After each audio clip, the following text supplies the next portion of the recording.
नमस्कार। आज हम सीधे उन निवेशकों की बात करेंगे जो बाजार के उतार चढ़ाव से दूर रहकर शांति से अपना पैसा बढ़ाना चाहते हैं। तो चलिए उनके लिए एक सीधा साधा लेकिन बहुत ही दमदार ब्लूप्रिंट तैयार करते हैं। ये सवाल शायद हर उस इंसान का है जो मेहनत की कमाई को सुरक्षित रखना चाहता है, पर उसे सिर्फ अलमारी में बंद भी नहीं करना चाहता। चाहत यही है कि पैसा बढ़े लेकिन रातों की नींद खराब किए बिना। तो आज इसी मुश्किल सवाल का एक आसान सा जवाब ढूंढते हैं। जरा सोचिए, निवेश की दुनिया दो रास्तों की तरह है।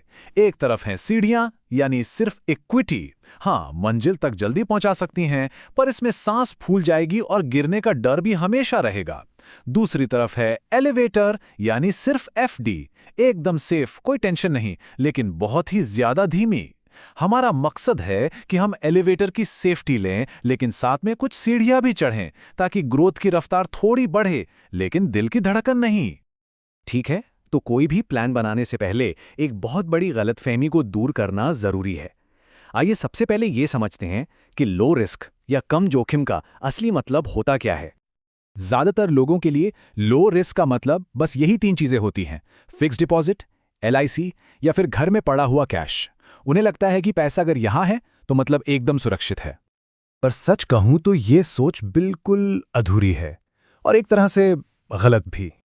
चलिए इसे सीधे सीधे गणित से समझते हैं।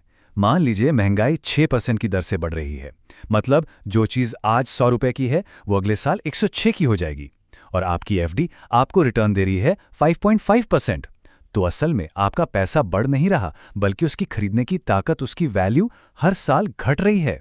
ये एक छिपा हुआ नुकसान है जो दिखता नहीं पर होता जरूर है। तो असली लक्ष्य जीरो रिस्क नहीं बल्कि कंट्रोल्ड ग्रोथ होना चाहिए। इसका मतलब ये कि अपनी जमा पूंजी को तो सुरक्षित रखना ही है, पर साथ ही इतनी ग्रोथ भी हासिल करनी है जो इस महंगाई को आसानी से पीछे छोड़ दे। तो सवाल यह है कि इस कंट्रोल्ड ग्रोथ को हासिल करने के लिए हमारे पास कौन कौन से टूल्स हैं। चलिए अपने इन्वेस्टमेंट टूलकिट पर एक नज़र डालते हैं। हमारे पास 3 बेहतरीन औजार हैं। पहला, एफडी, जो हमारे पोर्टफोलियो की नींव है, मन की शांति के लिए बहुत ज़रूरी।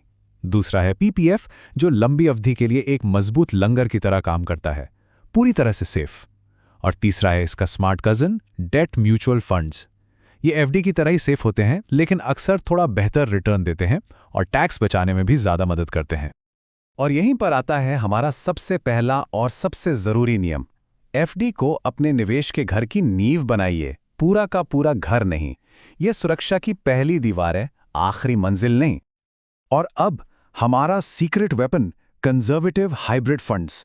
ये कमाल का बैलेंस है। सोचिए, इसमें करीब 75% पैसा एफडी जैसे सुरक्षित साधनों में लगा होता है, जो स्थिरता देता है, और सिर्फ 25% पैसा इक्विटी में, जो महंगाई को मात देने वाली ग्रोथ देता है। ये सेफ्टी और ग्रोथ का एक बेहतरीन कॉम्बिनेशन है। तो हमारा दूसरा नियम क्या है? इक्विटी को अपने पोर्टफोलियो में मेहमान की तरह बुलाइए, घर का मालिक मत बनने दीजिए।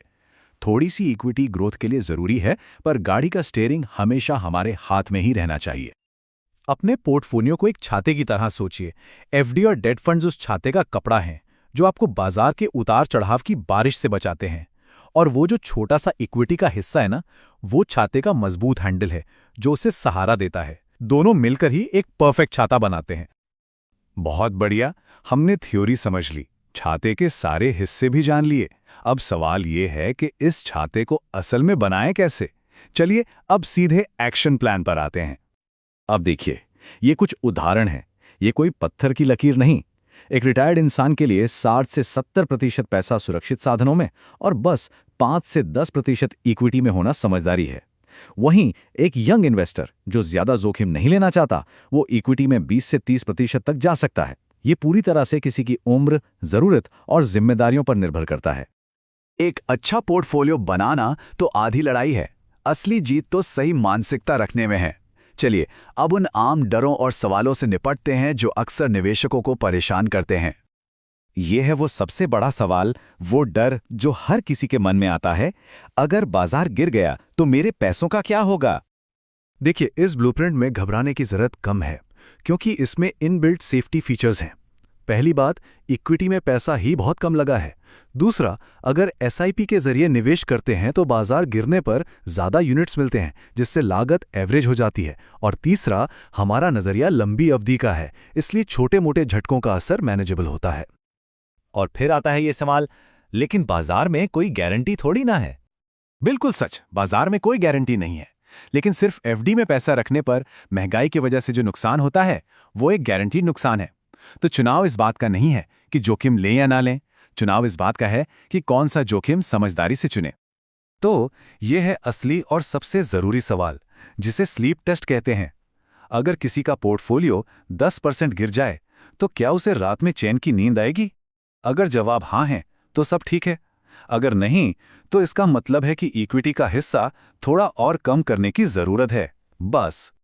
चलिए अब इस पूरी बातचीत को कुछ आसान पॉइंट्स में समेट लेते हैं, एक ऐसी मेमोरी शीट जो हमेशा काम आएगी। ये 5 बातें हमेशा याद रखिए। 1. कम जोखिम का मतलब ज़ीरो ग्रोथ नहीं होता। 2. एफडी नींव है, पूरी इमारत नहीं। 3. डेट और थोड़ी सी इक्विटी का कॉम्बिनेशन ही एक स्मार्ट बैलेंस है। 4. महंगाई आपका असली और छिपा हुआ दुश्मन है। और 5. सबसे ज़रूरी, ज़्यादा रिटर्न से कहीं ज़्यादा ज़रूरी है मन का सुकून और अनुशासन। और आखिर में बस ये एक लाइन, एक कम जोखिम वाला निवेशक वो नहीं है जो कम कमाता है, बल्कि वो है जो मुश्किल समय में घबराता नहीं है। असली ताकत रिटर्न में नहीं, संयम में है।